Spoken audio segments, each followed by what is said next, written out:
Em 5 de outubro de 1988 foi promulgada a 8ª Constituição Brasileira. Ela assegurou liberdades fundamentais depois de mais de 2 décadas de ditadura militar. Trouxe de volta o voto direto, proibiu a censura e permitiu a organização sindical. Na área jurídica, criou o Superior Tribunal de Justiça e os tribunais regionais federais. A Constituição tentou garantir condições para uma vida digna, com acesso à educação, à saúde, ao trabalho e também à moradia. Criou o SUS, universalizando assim o atendimento à saúde. Mas o que realmente avançou e o que precisa melhorar? 25 anos da Constituição é o tema do Câmara Debate de hoje.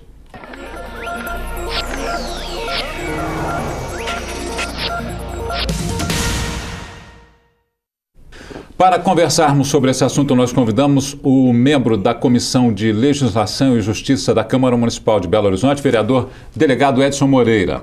Membro da Comissão de Estudos Constitucionais da OAB Minas Gerais, Cândice Lisboa. O professor de Direito Constitucional da FUMEC, Ricardo Sacco. E o advogado e doutor em Direito, professor da PUC Minas, José Alfredo Baracho Júnior. Gente, obrigado pela presença de todos vocês, prazer recebê-los. Antes de começarmos, vamos ver os principais pontos da Constituição de 1988. A Constituição de 1988 assegurou a independência e harmonia dos poderes. Garantiu que fossem eleitos por voto direto e secreto o presidente da República, os governadores dos estados, os prefeitos, os deputados e os vereadores. Ficaram asseguradas eleições majoritárias em 2 turnos, caso nenhum candidato consiga atingir a maioria dos votos válidos, e voto facultativo para menores de 18 e maiores de 16 anos. Alterou a divisão administrativa do país, que passou a ter 26 estados e um distrito federal. Foi implementado o SUS, Sistema Único de Saúde. Ficou definido que a propriedade tem uma função social. Garantiu a aposentadoria para trabalhadores rurais sem que eles precisem necessariamente terem contribuído com o INSS. Estabeleceu o fim da censura a empresas de comunicação. Muito bem, é claro que são os principais pontos da Constituição, porque são muitos pontos, então a gente fez um resumo aí. Vamos conversar com o professor aqui, Ricardo Sacco. Houve grandes avanços em relação às outras Constituições? Não, sem dúvida nenhuma, né? A Constituição Cidadã ela veio trazer direitos individuais, ela tratou muito bem dos direitos chamados de primeira geração, direitos civis, direitos políticos, tratou de direitos de segunda geração, direitos econômicos, sociais, culturais, tratou de direitos coletivos e difusos, né? Direito do consumidor, meio ambiente. Enfim, ela inovou sobre muitos aspectos e um dos aspectos também importantes no que se refere ao poder judiciário. Ela veio trazer uma autonomia ao Poder Judiciário, garantindo muitas garantias que tinham sido suspensas na Constituição de 67, alterada pela emenda número 1 de 69. Né? As garantias da magistratura são essenciais e um judiciário forte e independente, ele é uma das garantias à democracia. Doutora Cândice, concorda também que houve muitos avanços? Sim, do meu ponto de vista, ela é uma Constituição que trouxe várias inovações, mas principalmente, eu acho que a abertura que ela tem quando ela traz o valor da dignidade humana como premissa é um mecanismo muito importante para fazer as adequações de todos os outros direitos ao que seja realmente relevante para uma vida de um cidadão digno. Quer dizer, uma linha mestra de atuação da Constituição é realmente o ser humano, né? Quer dizer, a qualidade de vida do ser humano. A senhora entende dessa forma? Dessa forma, exatamente. Doutor Baracho, entende também que houve muitos avanços? O texto de 88 é, sem dúvida nenhuma, um texto bem melhor do que o texto de 67, emendado em 69. Então, em termos de texto constitucional, houve avanço. O que não significa que esse texto esteja num ambiente constitucional que efetive esses avanços, né? Na verdade, nós estamos tendo vários problemas no que diz respeito à efetivação de alguns direitos que estão previstos no texto, mas ou que dependam de regulamentação por um lado, ou que foram até mesmo desvirtuados. Houve alguns aspectos da Constituição de 88 que foram rapidamente desvirtuados nos anos que se seguiram à sua promulgação. Então, um texto, ele não faz mágica, né?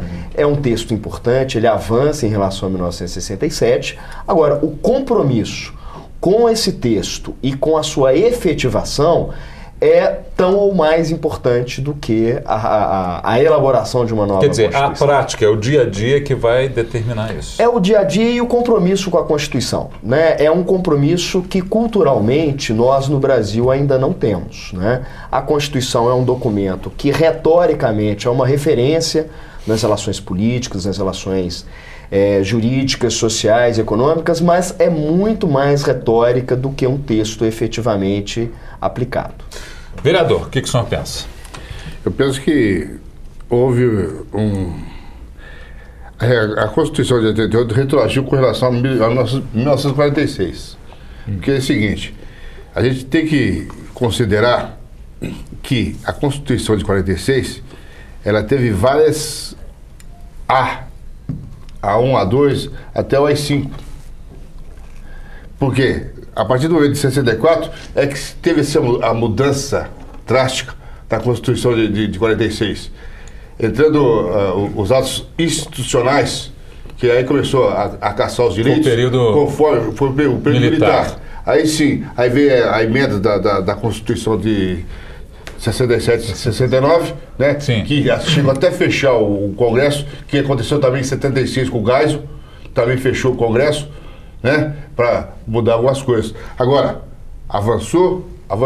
Só que avançou no seguinte sentido: ela tirou muita coisa que era da lei infraconstitucional e passou para a Constituição. Não era, no meu entendimento, não era necessário. Não era necessário. Por quê? Houve um debate muito grande na época. Muito grande pelo seguinte, aí você tem que ver a história da Constituição. Uma parte do pessoal que era perseguido político, uma parte do pessoal que era do Centrão, que depois virou Centrão, e outra parte que pulou para qualquer lado. O que aconteceu? Prevaleceu o Centrão, a maioria, que foi negociando. Por exemplo, vou dar só um exemplo de um absurdo. Não poderia prevalecer as infrações investigadas por militares. Crimes é crimes, né? Exceto os militares. Estou dando só o capítulo da segurança pública. É muita coisa. E só tem 3 tribunais militares no país: São Paulo, Rio Grande do Sul e Minas Gerais. Só para dar um exemplo estadual. É muita coisa para ser vista dentro de uma Constituição. O senhor está dizendo que lá na Constituição... Ela deveria ser mais enxuta. A de 46 é mais ampla. É mais ampla e mais democrática. Meu Ao meu ver, a de 1946. O que o senhor pensa? Bem, foi um debate que esteve presente na Constituinte desde o seu início. Alguns defendiam o conceito de uma Constituição sintética, cuja principal referência é a Constituição norte-americana, o que é um pouco um certo mito. A Constituição americana não é exatamente sintética, como alguns pensam, porque as emendas lá, elas não alteram o texto, elas são adicionadas ao texto. Então, na verdade, a Constituição americana não é um texto de 7 artigos, é um texto de 7 artigos, mas todas as 26 emendas que foram aprovadas. Então, é um texto relativamente longo, se nós formos considerar todas as emendas. Mas, de qualquer forma, sem dúvida é mais sintética do que a brasileira, né? Então, havia aqueles que defendiam uma Constituição sintética, exatamente deixando para que a legislação infraconstitucional disciplinasse ou detalhasse temas que a Constituição não deveria detalhar. Agora, o que prevaleceu? Prevaleceu uma forte comunicação ou troca de ideias com o constitucionalismo ibérico, porque tanto Espanha quanto Portugal haviam vivido um processo semelhante ao Brasil, um processo de encerramento de um período autoritário e a tentativa de restabelecer o regime democrático através de uma Constituição nova. Então, Portugal vai ter uma Constituição nova em 76, a Espanha em 78. A proximidade cultural, linguística, fez com que muito da experiência de elaboração das constituições de Portugal e da Espanha fossem assumidas pelo Constituinte brasileiro.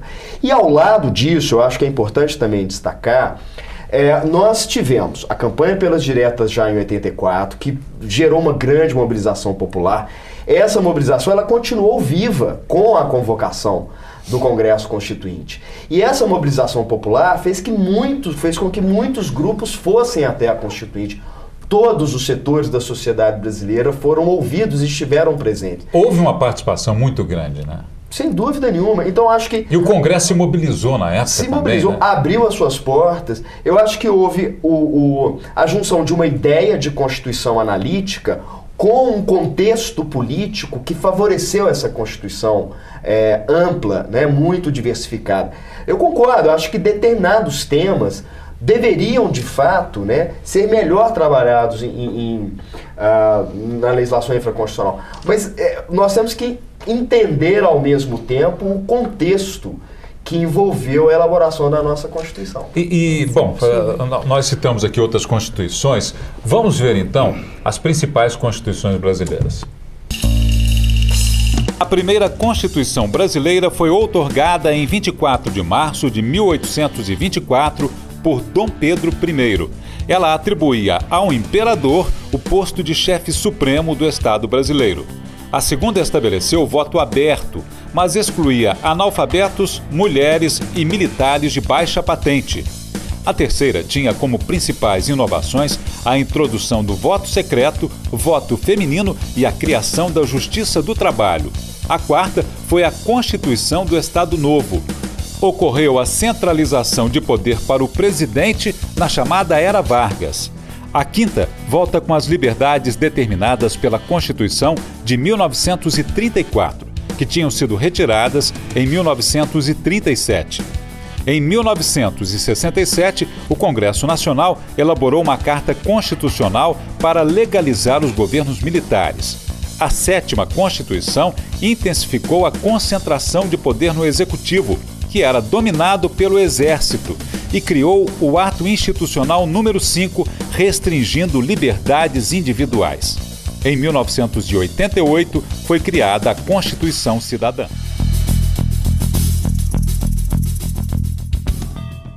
Muito bem, só um esclarecimento que a gente conversava aqui antes de começar o programa.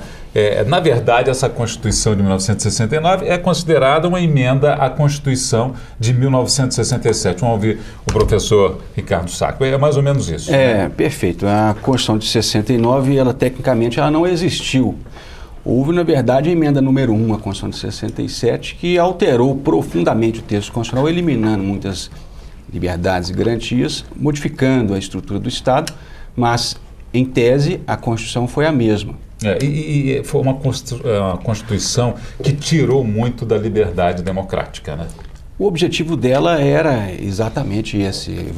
Ela veio endurecer mais aquilo que já tinha sido feito em 67, que foi uma Constituição centralizadora, concentrando poderes na União, diminuindo as liberdades individuais.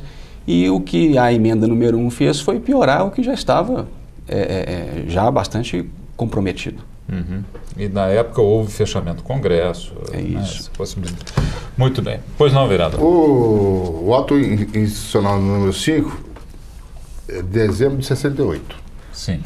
Não, então a emenda vem depois. O que aconteceu? Eles fecharam o Congresso com a Constituição de 67, que nem passou a vigorar praticamente.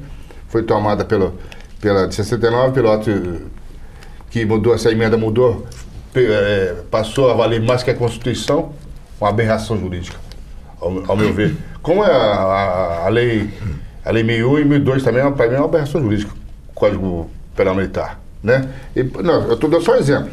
Por isso que eu acho que ainda a Constituição de 46 é mais democrática. Doutora Cândice, a senhora destacou do ponto de vista humano a Constituição, quer dizer, que garante direitos fundamentais em relação à qualidade de vida. Ela cumpre bem esse papel, essa Constituição? Eu acho interessante sua pergunta, porque não é a Constituição que tem que cumprir isso, são as pessoas que têm que efetivar e que têm que mudar a sua postura. Né? Eu acho interessante porque a Constituição, ela traz os direitos. É um referencial, né? É um referencial, ele é um texto que precisa ser aplicado, que precisa ser concretizado. Né? E você tem que entender que por detrás do texto tem o conteúdo do texto, que é a discussão sobre a norma e a importância da norma.